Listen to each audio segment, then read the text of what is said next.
ने एक वचन दिया था देश को और वचन दोहराता हूँ, किसी करप्ट के साथ चाहे कोई हो मेरा कोई कंप्रोमाइज़ नहीं है किसी हालत में, चाहे प्रोपेगेंडा कुछ किया जाए। न मैं किसी को शेल्टर दूंगा, ना किसी का लिहाज करूंगा, लेकिन साथ ही साथ ये भी ध्यान करूंगा कि ये इस किस्म के मुकदमे में नहीं बनने चाहिए जिसकी विच हंटिंग कहते हैं।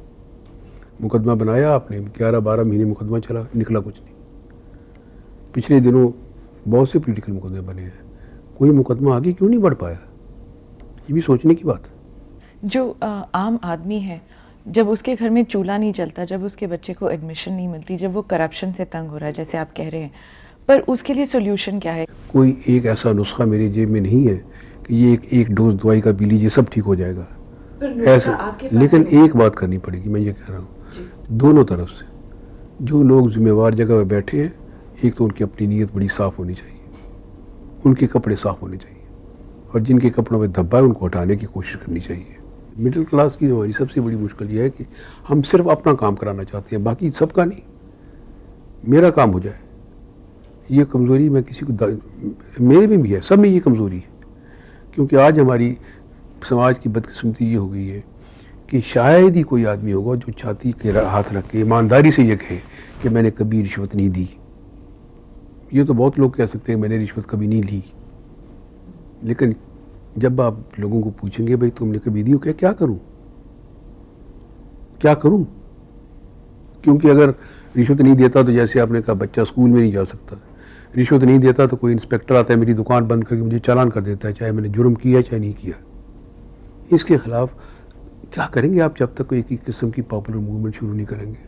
पर ये तो छोटी रिश्वत के बारे में हुई, आपकी सरकार में तो कुछ ऐसे लोग हैं जो करोड़ों की रिश्वत में, या उनको तो सज़ा पूरी मिलनी चाहिए, करोड़, उनको तो कोई लिहाज नहीं होना चाहिए किसी किस्म का। और उनको डील करना मुकाबलतन आसान है इसलिए कि उनको पकड़ सकते हैं आप करोड़ों वालों की बात कर रहे हैं, करोड़ों वाले पकड़े गए ना पिछले 10-12 महीनों में, तो किसी को सज़ा क्यों नहीं हुई आज तक? सब छूट क्यों गए हैं? इसका मतलब कहीं ना कहीं बात बिगड़ी हुई है ना, कहीं और भी ज़्यादा। मीडिया का कहना है कि प्रधानमंत्री बनने के बाद आप बोल्ड फैसले नहीं ले रहे, जैसे आप फॉरेन मिनिस्टर जब थे तब लेते थे। किसी हद तक ठीक कहते हैं वो। प्रधानमंत्री और विदेश मंत्री की पोजीशनों में दो फ़र्क है। एक तो ये कि मैं सिंगल पार्टी का प्राइम मिनिस्टर नहीं हूँ, कोलिशन का हूँ।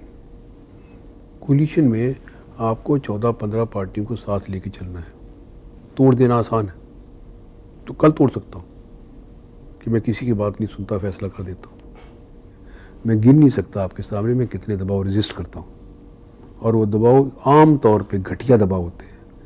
किसी के लिए लाइसेंस, किसी को कोटा, किसी का कुछ कर दो, नहीं करता किसी का भी, और मुझसे कोई करवा नहीं पाया, परमात्मा करेगा करवा पाएगा भी नहीं, क्योंकि मैं इस कुर्सी से चिपका नहीं हूँ। इसलिए मैं फिर कहता हूँ कि मैं किसी कुर्सी को छोड़ सकता हूँ। नहीं, पर आप बार बार ये कह रहे हैं कि आपका सामान बंधा पड़ा है, इससे क्या कॉन्फिडेंस जनरेट होगी?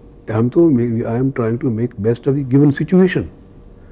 हालात जो है उनको उनके साथ चल रहा हूँ, मैंने चुनाव नहीं लड़े, मैंने नहीं ये नहीं कहा कि एक पार्टी का राज नहीं होना चाहिए, एक पार्टी की मेजॉरिटी नहीं है तो क्या हो सकता है?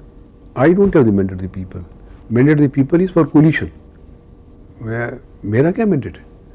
मैं तो उस मैंडेट को ऑनर करने की कोशिश कर रहा हूँ, उसमें से एक कल्चर पैदा करने की कोशिश कर रहा हूँ कि जब देश ने फैसला कर दिया कि कोलिशन होनी चाहिए, तो फिर कोलिशन एक पॉलिटिकल रियलिटी हो गई। हमको ये सोचना कि हमारी तो वही है कि जो नहीं है वो ठीक है, जो था वो पर अच्छा था, जब वो था तब उसको रोते थे। मैं तो दोनों युग देख चुका हूँ। वो एक दफ़ा अंग्रेज़ी में एक बड़ा अच्छा किपलिंग ने कहा था कि as a rule man is a fool, he wants it hot when it is cool, he wants it cool when it is hot, always wanting what is not. तो असल मुसीबत तो ये, कोलिशन बने तो सिंगल पार्टी चाहिए, single party बने तो कोलिशन चाहिए, और अगर कोई डंडे करे तो कहते बड़ा स्ट्रॉन्ग हो गया, अथॉरिटेरियन है, फिर इमरजेंसी को युग याद आ जाता है, और अगर कोई सॉफ्टली चले तो कहते बड़ा वीक है।